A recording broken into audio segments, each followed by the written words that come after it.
Cześć, tu Sandra z Rozgadanych, a to jest Rozgadany Podcast. W tym podcaście dzielę się z Tobą moją pasją i miłością do języka angielskiego, kultury amerykańskiej, słownictwa, którym native speakerzy posługują się na co dzień, a także tajników wymowy w American English.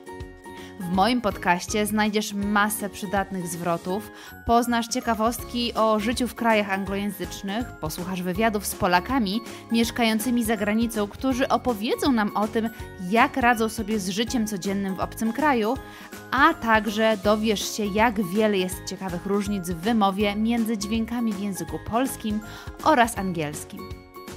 Ready for a fascinating adventure with English? Let's roll!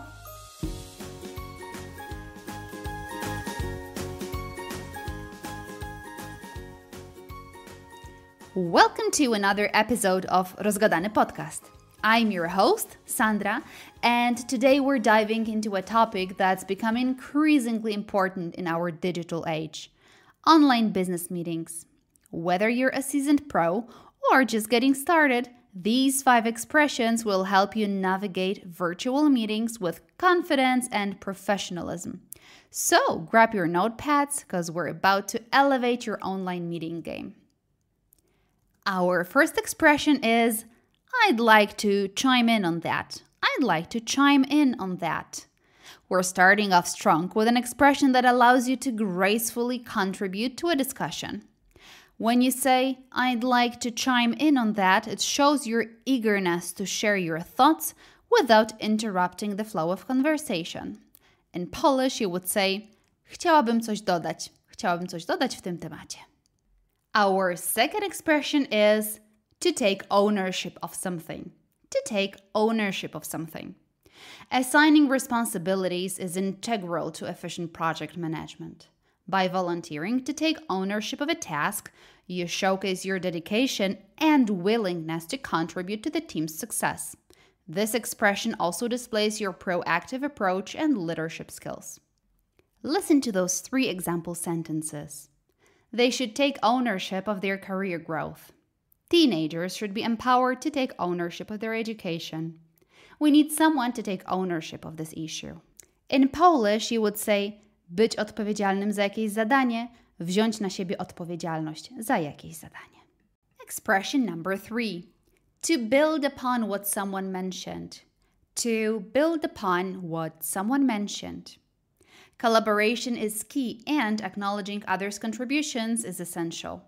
This expression lets you seamlessly add your insight while giving credit to a colleague's idea. It's a diplomatic way of fostering teamwork and sharing ownership of ideas.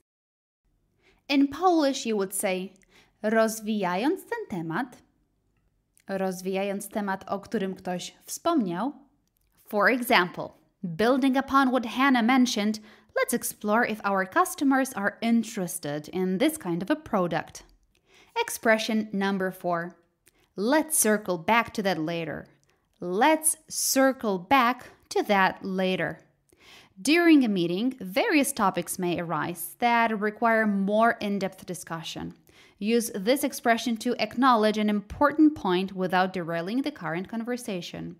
It indicates your awareness of the topic's significance and your commitment to address it appropriately, but a little bit later. In Polish, you would say, wróćmy do tego później. And the last expression for today is, let's summarize the key takeaways. Let's summarize the key takeaways.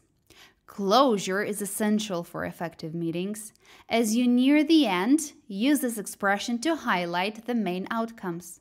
By saying, let's summarize the key takeaways, you're ensuring everyone leaves with a clear understanding of what was accomplished. This expression means, podsumujmy wszystkie kluczowe wnioski. Now it's time to wrap it all up. The 5 expressions that appeared in today's episode are: I'd like to chime in on that. Chciałabym coś dodać w tym temacie. To build upon what someone mentioned. Rozwijając to, o czym ktoś wspomniał. Let's circle back to that later. Wróćmy do tego później. I'll take ownership of that task. Wezmę na siebie to zadanie. Let's summarize the key takeaways. Podsumujmy kluczowe wnioski z tego spotkania. A teraz sprawdźmy, ile udało Ci się zapamiętać z dzisiejszej lekcji. Powiem zdanie po polsku, a Ty spróbuj przełożyć je na angielski. Numer 1. Zanim przejdziemy dalej, chciałabym dodać coś w temacie ostatniego punktu.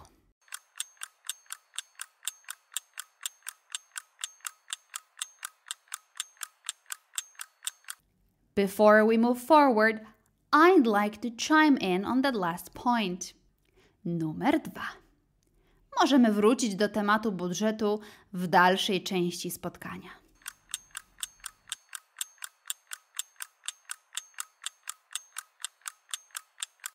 We can circle back to the budget later in the meeting. Numer 3. Rozwijając temat, który poruszyła Sara, sprawdźmy, jak możemy wykorzystać media społecznościowe, by docierać do większej liczby klientów.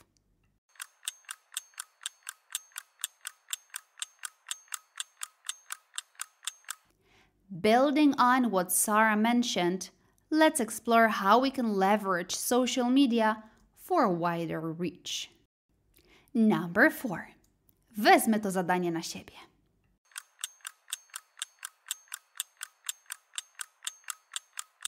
I'll take ownership of that task. I ostatnie zdanie. Zanim zakończymy, podsumujmy kluczowe wnioski z tego spotkania.